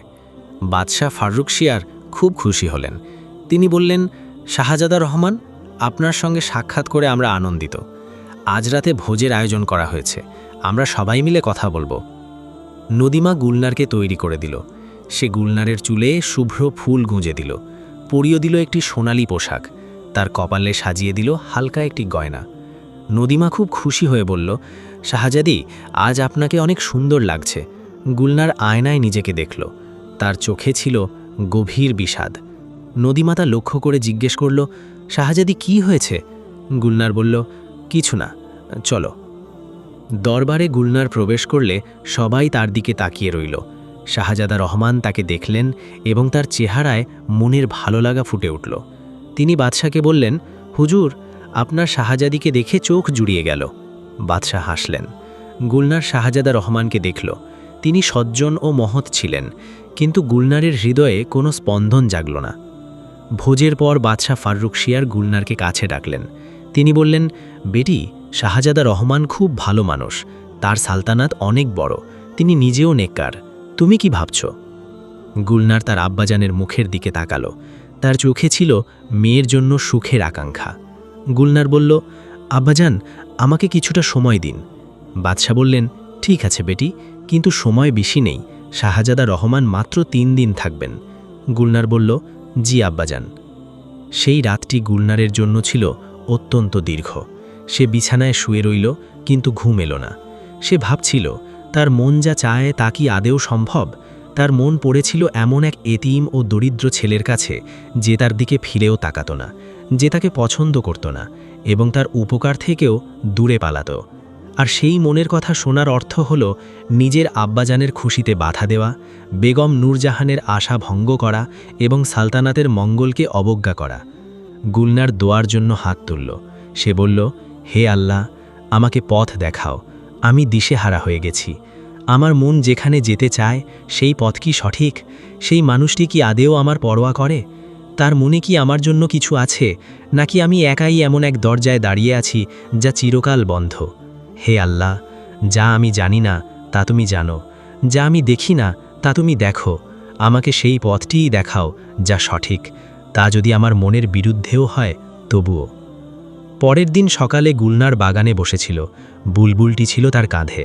ঠিক তখনই নদিমা দৌড়ে এলো। তার চেহারা ছিল চিন্তিত। সে বলল, শাহজাদি, হামজা এসেছে, বলছে খুব জরুরি কথা আছে। গুলনার উঠে দাঁড়ালো। বাইরে হামজা দাঁড়িয়েছিল, সারা রাত কান্নায় তার চোখ ফুলে লাল হয়ে গেছে। সে বলল, শাহজাদি, চাচা কারামত গতরাতে আমাদের ছেড়ে চলে গেছেন, আজ তার দাফন। গুলনার বলল, আমি জানতাম হামজা, আমি আসব। হামজার চোখে বিস্ময় দেখা দিল। সে বলল, শাহজাদি আপনি? গুলনার বলল, হ্যাঁ, চাচা কারামত নেক মানুষ ছিলেন, তার জন্য আমার দোয়া থাকা উচিত। গুলনার নদীমাকে বলল যে সে যাচ্ছে। নদীমা বলল, শাহজাদি, আজ শাহজাদা রহমান এখানে আছেন, যদি বাদশাহ জিজ্ঞেস করেন। গুলনার বলল, বলে দিও আমি অল্প সময়ের মধ্যেই আসছি। চাচা কারামতের দাফনে পুরো বস্তি ভেঙে পড়ল। ছোট সেই বস্তিতে বড় মনের মানুষদের বাস। সবাই জানত এই বৃদ্ধ মানুষটি কতটা মহৎ ছিলেন। গুলনার যখন সেখানে পৌঁছল, মানুষ অবাক হয়ে একে অপরের দিকে তাকাতে লাগল। শাহজাদি নিজে এসেছেন। গুলনার কোনো আভিজাত্য বা জাঁকজমক ছাড়াই সেই ছোট্ট জায়গাটুকুতে গিয়ে চাচি রহিমার পাশে বসে তার হাত ধরল। চাচি রহিমার চোখ কানায় কানায় ভরে এলো। তিনি বললেন, বেটি। গুলনার বলল, চাচি, আপনি একা নন। দাফন শেষ হবার পর মানুষ যখন চলে যেতে শুরু করল, তখন গুলনার উঠে দাঁড়ালো। সে দেখল হামজা চাচি রহিমার কাছেই আছে, কিন্তু আলতামাস কিছুটা দূরে একা দাঁড়িয়ে। তার পিঠ ছিল সবার দিকে এবং সে একটি পুরনো গাছের দিকে তাকিয়েছিল। গুলনার ধীরে ধীরে তার দিকে এগিয়ে গেল এবং তার পাশে গিয়ে থামল। পায়ের শব্দ পেয়েও আলতামাস মাথা ঘোরালো না। গুলনার মৃদুস্বরে বলল, আলতামাস। আলতামাস মাথা ঘোরালো। তার চোখ দুটো লাল হয়েছিল। সে গুলনারের দিকে তাকালো। গুলনার বলল, চাচা কারামাত জান্নাতি মানুষ ছিলেন। তিনি দুজন এতিম বাচ্চাকে আপন করে নিয়েছিলেন। আল্লাহ তার এই নেক কাজ কখনো ভুলবেন না। আলতামাস কিছুই বলল না, সে শুধু গুলনারের দিকে তাকিয়ে রইল। তার চোখে এমন কিছু ছিল যা গুলনার পড়তে পারছিল না। তাতে ঘনিষ্ঠতাও ছিল না, আবার দূরত্বও ছিল না, কেবল ছিল এক গভীর নিস্তব্ধতা। গুলনার বলল, চাচি রহিমা, হামজা বা তোমার জন্য যদি কোনো কিছুর প্রয়োজন হয় তবে অবশ্যই জানিও। আলতামাস শুধু বলল, শুক্রিয়া। ব্যাস, এটুকুই। গুলনারের মনে হলো আলতামাস যেন কিছু বলতে চেয়েও থেমে গেল। এক মুহূর্তের জন্য তার ঠোঁট দুটি নড়ে উঠল, কিন্তু কোনো শব্দ বেরোল না। গুলনার আরও এক পলক তার দিকে তাকিয়ে থেকে ফিরে চলতে শুরু করল। ফেরার পথে গুলনারের পা যেন আর চলছিল না। বুলবুলটি ওপরে আকাশে উড়ছিল, আর গুলনার ছিল জামিনে। দুজনের মাঝখানে ছিল এক না বলা কথা। প্রাসাদের কাছে পৌঁছতেই দেখা গেল নদীমা দরজায় দাঁড়িয়ে আছে। তার মুখ ছিল চিন্তিত। সে বলল, শাহেজাদি, বাদশাহ আপনাকে ডেকেছেন। শাহেজাদা রহমান বাগানে আছেন এবং বাদশাহ চান আপনি তার সাথে কিছুটা সময় কথা বলুন। গুলনার একটি দীর্ঘশ্বাস ফেলে নদীমাকে বলল, ঠিক আছে। বাগানে শাহেজাদা রহমান একটি বেঞ্চে বসেছিলেন। গুলনার আসতেই তিনি উঠে দাঁড়ালেন। তার চেহারায় ছিল সম্মানবোধ। তিনি বললেন, শাহেজাদা গুলনার, আপনার সাথে কথা বলার সুযোগ পাওয়া আমার পরম সৌভাগ্য। গুলনার বলল, শাহেজাদা রহমান। সে বসে পড়ল। শাহেজাদা রহমান কথা বলে যাচ্ছিলেন। তিনি তার সালতানাতের কথা শোনালেন। তিনি চাইলেন গুলশাবাদ ও তার সালতানাত যেন মিলেমিশে কাজ করে। তিনি বললেন যে তিনি গুলনারের সাহস ও উদারতার কথা শুনেছেন এবং তিনি বিশ্বাস করেন যে গুলনার একজন মহৎ শাহেজাদি। তার কথায় কোনো মিথ্যে ছিল না, তার মন ছিল পরিষ্কার। গুলনার সব শুনছিল, কিন্তু তার মনের ভেতরে এক যুদ্ধ চলছিল। মনের একটি অংশ বলছিল, এটাই সঠিক, এই মানুষটি ভালো এবং এটাই প্রশস্ত পথ, কিন্তু অন্য অংশটি বলছিল, এই পথ হৃদয়ের পথ নয়। 2 দিন পর গুলনার নিজের ঘরে বসেছিল। পরদিন শাহেজাদা রহমান ফিরে যাবেন। বাদশাহ ফারুক শিয়ার মেয়ের সিদ্ধান্ত জানতে চেয়েছিলেন। বেগম নূরজাহান গুলনারকে বলেছিলেন, বেটি, তোর মনে যা আছে আমাকে বল, আমি তো তোর মা। গুলনার বলেছিল, আম্মাজান, এখনও বুঝতে পারছি না। বেগম নূরজাহান বলেছিলেন, বেটি, কালকের মধ্যে জানাস। সে রাতে গুলনারের চোখে ঘুম এলো না। সে উঠে প্রাসাদের ছাদে গেল। সেখান থেকে পুরো শহর দেখা যাচ্ছিল। দূরে বস্তির একটি ঘরে প্রদীপ জ্বলছিল, সেই ছোট্ট ঘরটি। গুলনার সেই আলোর দিকে তাকিয়ে রইল। তার মন ভারাক্রান্ত ছিল। সে ভাবল, মাঝে মধ্যে মানুষকে নিজের হৃদয়ের সাথে লড়তে হয়। এই লড়াই সবচেয়ে কঠিন, কারণ এখানে শত্রুও আপনি আর সৈন্যও আপনি। ঠিক তখনই সে নিচ থেকে একটা শব্দ শুনতে পেল। প্রাসাদের দেয়ালের কাছ থেকে ভেসে আসছিল সেটি। গুলনার ঝুঁকে তাকিয়ে দেখল আলতামাস। সে প্রাসাদের দেওয়ালের কাছে দাঁড়িয়েছিল। তার হাতে কিছু একটা ছিল এবং সে ওপরের দিকে তাকিয়েছিল। গুলনারকে দেখামাত্র সে এক মুহূর্তের জন্য থমকে গেল। গুলনার মৃদু স্বরে বলল, আলতামাস, এত রাতে এখানে? আলতামাস বলল, শাহজাদি, সে একটু থেমে আবার বলল, আমি একটি কথা বলতে চেয়েছিলাম। গুলনার বলল, বলো। আলতামাস উপরের দিকে তাকালো। তার মুখে চাঁদের আলো পড়ছিল। সে বলল, আপনি কাল সেই দাফনে এসেছিলেন। বস্তির মানুষ তা দেখেছে। তারা বলাবলি করছে শাহজাদি নিজে এসেছেন। এটি তাদের কাছে অনেক বড় ব্যাপার ছিল। চাচি রহিমার জন্যও এটি অনেক বড় পাওয়া ছিল। গুলনার বলল, এটি তো হওয়ারই ছিল। আলতামাস বলল, শাহজাদি, মানুষ যখন উঁচুতে থাকে তখন তারা নিচের মানুষদের দিকে তাকায় না। আপনি তাকিয়েছেন, এটাই বড় কথা। সে আবার থামল। তার কণ্ঠস্বর কিছুটা ভারী হয়ে এলো। সে বলল, শুক্রিয়া। গুলনারের হৃৎস্পন্দন এক মুহূর্তের জন্য থমকে গেল। সে বলল, আলতামাস, আমি কি একটি কথা জিজ্ঞেস করতে পারি? আলতামাস বলল, জি, করুন। গুলনার বলল, হামজা একদিন বলেছিল যে তুমি রাতে অনেক দেরি পর্যন্ত জেগে থাকো এবং দূরের দিকে তাকিয়ে থাকো। কেন? এক দীর্ঘ নীরবতা। আলতামাস দৃষ্টি সরিয়ে নিল। সে বলল, কিছু না, এমনি। তারপর সে যোগ করল, শাহজাদি, রাতে এখানে আসা আমার ঠিক হয়নি, আমায় মাফ করবেন। এই বলে সে ফিরে চলতে শুরু করল। গুলনার তাকে চলে যেতে দেখল। তার মনে এক অদ্ভুত যন্ত্রণা হচ্ছিল, যা কোথা থেকে আসছে তা সে জানত না। পরদিন সকালে গুলনার তার আব্বাজানের সামনে গেল। বাদশাহ ফাররুখ শিয়ার বসেছিলেন এবং বেগম নূরজাহানও সেখানেই ছিলেন। গুলনার বলল, আব্বাজান। বাদশাহ বললেন, বলো বেটি। গুলনার এক মুহূর্তের জন্য চোখ বন্ধ করল। তারপর বলল, আব্বাজান, আমি। তার কণ্ঠ রুদ্ধ হয়ে এলো। বেগম নূরজাহান মেয়ের দিকে তাকালেন। তার চোখে ছিল এক মায়ের সেই দৃষ্টি যা না বলা সব কথা পড়ে নিতে পারে। গুলনার বলল, আব্বাজান, শাহজাদা রহমান অত্যন্ত নেককার এবং ভালো মানুষ, কিন্তু আমার মন। সে থেমে গেল। বাদশাহ জিজ্ঞেস করলেন, কি হয়েছে বেটি? গুলনার বলল, আমার মন অন্য কোথাও পড়ে আছে। বাদশাহর কপালে চিন্তার ভাঁজ পড়ল। তিনি জিজ্ঞেস করলেন, কোথায়? গুলনার চুপ করে রইল। বেগম নূরজাহান উঠে দাঁড়ালেন এবং বাদশাহকে বললেন, মেয়ের সাথে আমাকে একটু একান্তে কথা বলতে দিন। বাদশাহ কিছুক্ষণ চুপ থেকে উঠে চলে গেলেন। বেগম নূরজাহান গুলনারের হাত ধরে তাকে বসালেন। তিনি বললেন, বেটি, আমায় বলো। গুলনারের চোখ কানায় কানায় ভরে এলো। সে বলল, আম্মাজান, ওই যে আলতামাস।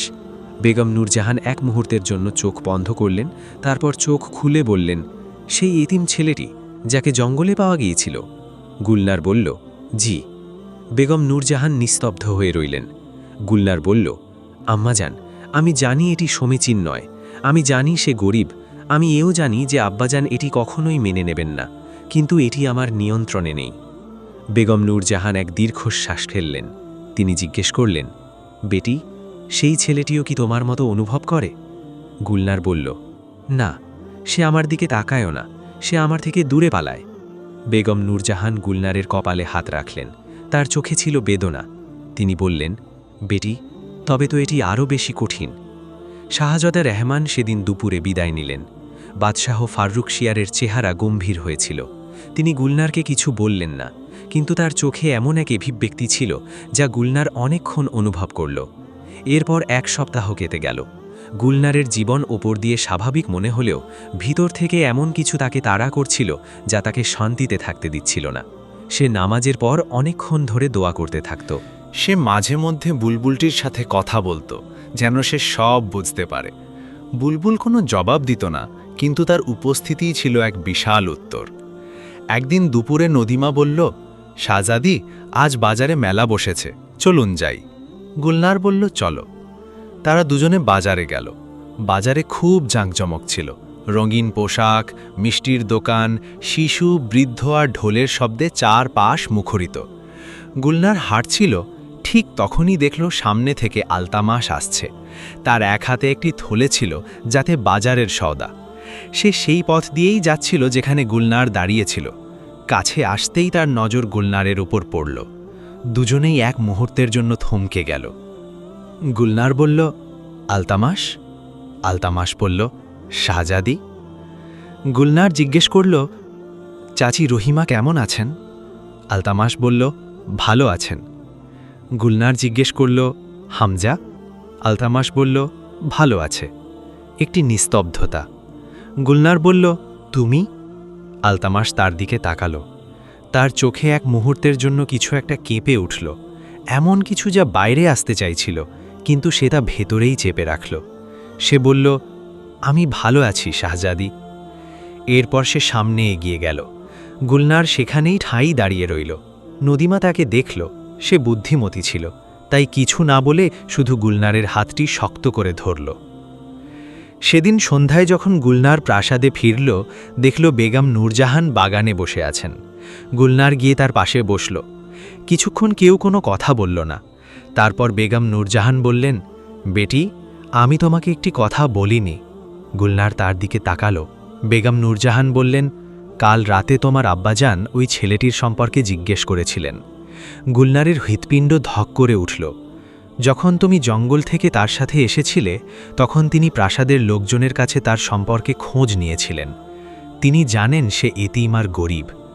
গুলনার বলল, তারপর? বেগম নূরজাহান বললেন, তিনি বলেছেন এই বিয়ে হতে পারে না। গুলশাবাদের শাহজাদির বিয়ে একজন এতিম গরিব ছেলের সাথে হওয়া সালতানাতের ঐতিহ্যের পরিপন্থী। গুলনারের বুকে যেন একটি পাথর চেপে বসল। সে বলল, আম্মাজান।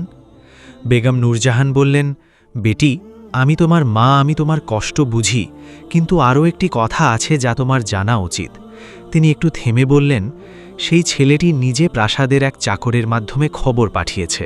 সে জানিয়েছে যে সে খুব শীঘ্রই গুলশাবাদ ছেড়ে অন্য কোথাও চলে যাবে। সে কাজের সন্ধানে আছে আর কারো এহসানে থাকতে চায় না। গুলনার চোখ বন্ধ করল। সে বলল, সে চলে যেতে চায়? বেগম নূরজাহান বললেন, হ্যাঁ। গুলনার বলল, সে আমার কথা একবারও ভাবল না? বেগম নূরজাহান চুপ করে রইলেন। গুলনার উঠে দাঁড়াল। সে বলল, আম্মাজান, আমি কিছুক্ষণ একা থাকতে চাই। বেগম নূরজাহান মেয়েকে চলে যেতে দেখলেন। তার চোখে ছিল সেই মায়ের সেই বেদনা যা মেয়ের দুঃখ দেখে তৈরি হয়। গুলনার সোজা নিজের ঘরে গিয়ে দরজা বন্ধ করে দিল। সে বিছানায় বসে পড়ল। বুলবুলটি জানালা দিয়ে ভেতরে এসে তার পাশে বসল। গুলনার তার দিকে তাকালো। তার চোখ দিয়ে অশ্রু বইতে শুরু করল, ধীরে ধীরে, নিঃশব্দে, যেন কোনো পুরনো বাঁধের গায়ে একটি ছোট্ট ফাটল ধরেছে। সে বলল, হে আল্লাহ, এমন কেন হয়? এই যে বেদনা, এটি কেন?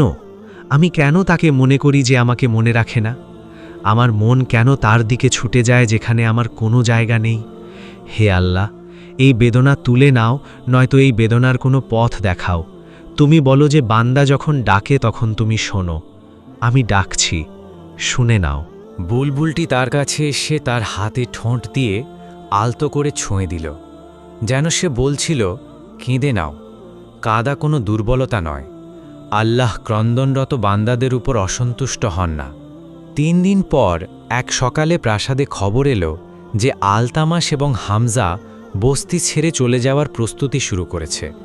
তারা চাচি রহিমার থাকার ব্যবস্থা এক দূর সম্পর্কের আত্মীয়ের কাছে করার চেষ্টা করছিল। হামজা এই কথাটি নদীমাকে বলেছিল এবং নদীমা তা গুলনারকে জানায়। গুলনার খবরটি শুনে এক মুহূর্তের জন্য শ্বাস বন্ধ করে ফেলল। তারপর সে উঠে দাঁড়াল। নদীমা তাকে দেখে বলল, শাহজাদি। গুলনার বলল, আমি যাচ্ছি। নদীমা জিজ্ঞেস করল, কোথায়? গুলনার উত্তর দিল, তার সাথে কথা বলতে। বস্তিতে পৌঁছে গুলনার দেখল হামজা ঘরের ভেতরে ছিল।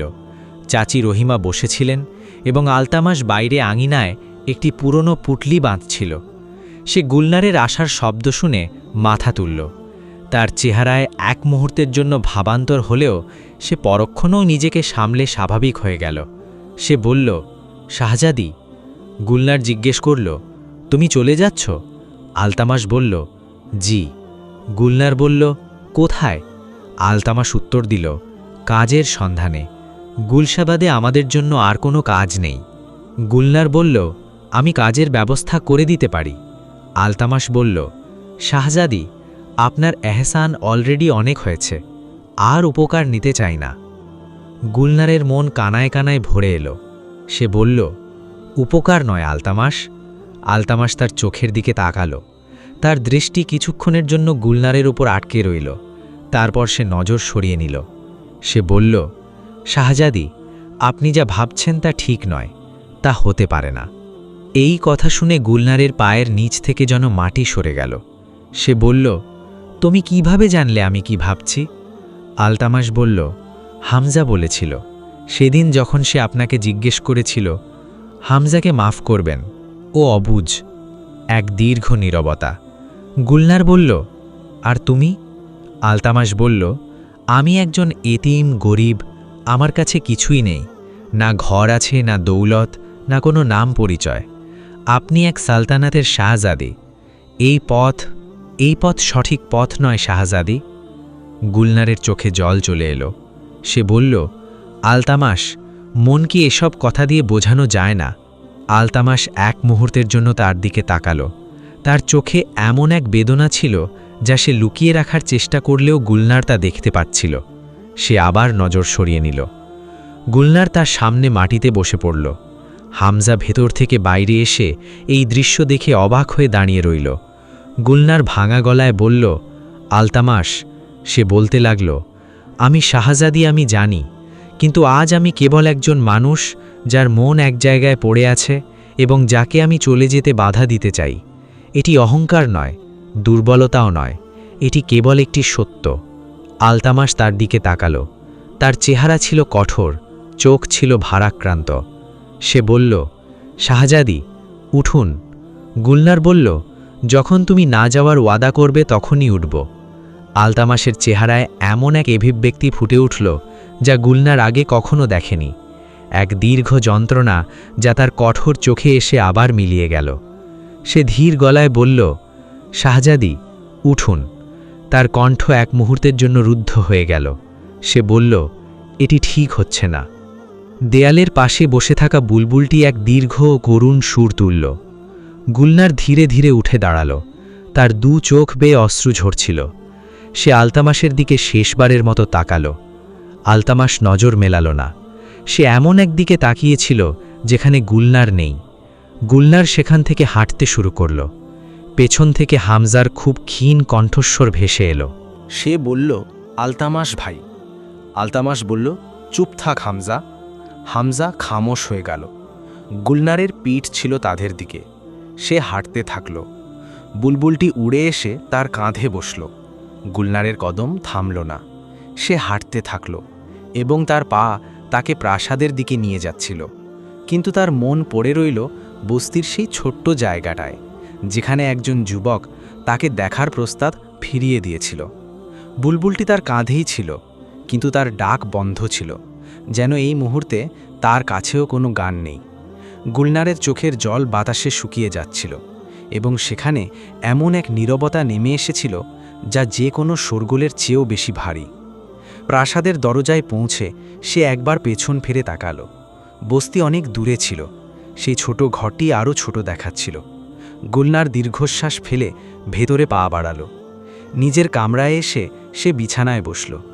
সে দুই হাত তুলে প্রার্থনা করল, হে আল্লাহ, আমি আমার মন তোমার সামনে সঁপে দিয়েছি। তুমি দেখছ, তুমি জানো। আমি জানি না এসব কোথায় গিয়ে থামবে, কিন্তু আমার তোমার উপর ভরসা আছে। তুমি যা ফয়সালা করবে আমি তা মেনে নেব। তুমি দয়ালু, তুমি করুণাময়। বুলবুলটি তার কোলের ওপর এসে বসল এবং গুলনার হালকা হাতে তার গায়ে হাত বুলিয়ে দিল। সে রাতে প্রাসাদে বেগম নূরজাহান গুলনারকে খাওয়ার জন্য ডাকলেন। গুলনার খেতে এলো, কিন্তু বিশেষ কিছু খেল না। বাদশাহ ফারুকশিয়ার মেয়ের মুখ দেখলেন। তিনি কিছু বললেন না, কিন্তু খাওয়ার পর তিনি গুলনারকে কাছে ডাকলেন। তিনি তার মাথায় হাত রেখে বললেন, বেটি, আল্লাহ যা ফয়সালা করেন তা বান্দার বুদ্ধির বাইরে, কিন্তু আল্লাহর ফয়সালা সবসময় বান্দার মঙ্গলের জন্যই হয়। এই কথাটি মনে রেখো। গুলনার তার আব্বাজানের দিকে তাকালো। তার চোখে মেয়ের জন্য অঢেল ভালোবাসা ছিল, এত ভালোবাসা যে গুলনারের পক্ষে চোখের জল আটকে রাখা মুশকিল হয়ে পড়ল। সে বলল, জি আব্বাজান। আরও 3 দিন কেটে গেল। গুলনার নদীমার কাছ থেকে খবর পেল যে আলতামাস এবং হামজা গুলশাবাদ ছেড়ে যাওয়ার দিন ঠিক করে ফেলেছে। তারা 2 দিন পরেই চলে যাবে, চাচি রহিমাকে এক আত্মীয়ের কাছে রেখে। গুলনার এই খবর শুনে ভেঙে পড়ল, কিন্তু সে নিজেকে সামলালো। সে বলল, হে আল্লাহ, এটাই যদি তোমার ইচ্ছা হয় তবে আমাকে ধৈর্য দাও। কিন্তু সে রাতেই এমন কিছু ঘটল যা কেউ ভাবেনি। বস্তি থেকে একটি খবর এলো, হামজা প্রাসাদের দরজায় এসে দাঁড়িয়েছে, তার মুখ ফ্যাকাশে হয়ে গেছে।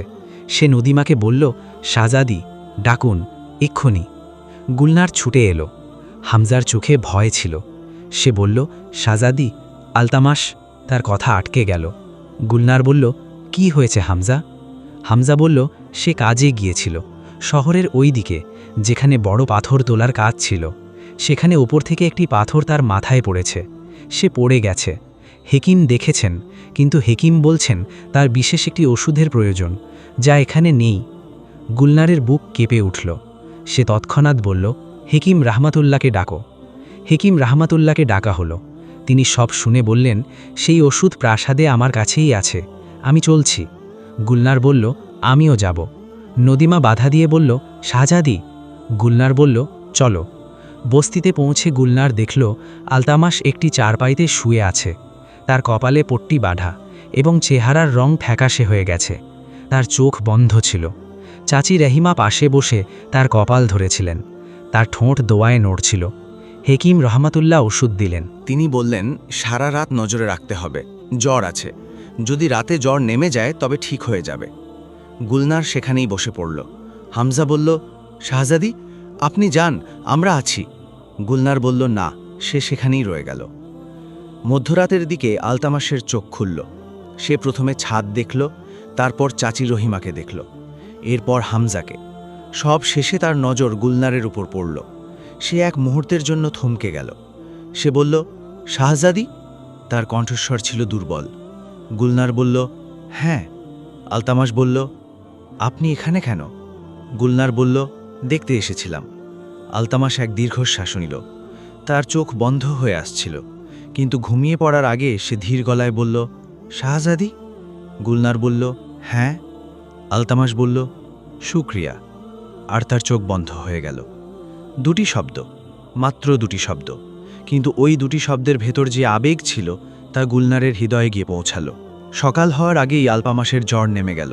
হাকিম রহমতুল্লাহ বললেন, আল্লাহর শুক্রিয়া, বিপদ কেটে গেছে। হামজা স্বস্তির নিঃশ্বাস ফেলল। চাচি রহিমার চোখে ছিল কৃতজ্ঞতার অশ্রু। গুলনার উঠল। সে একবার ঘুমিয়ে থাকা আলতামাসের দিকে তাকালো। তার মুখটি তখন খুব শান্ত লাগছিল। সবসময় তার মুখে যে কঠোরতা থাকত, ঘুমের ঘোরে তা ছিল না। গুলনার মনে মনে বলল, হে আল্লাহ, একে সুস্থ ও নিরাপদে রেখো। এরপর সে বাইরে বেরিয়ে গেল।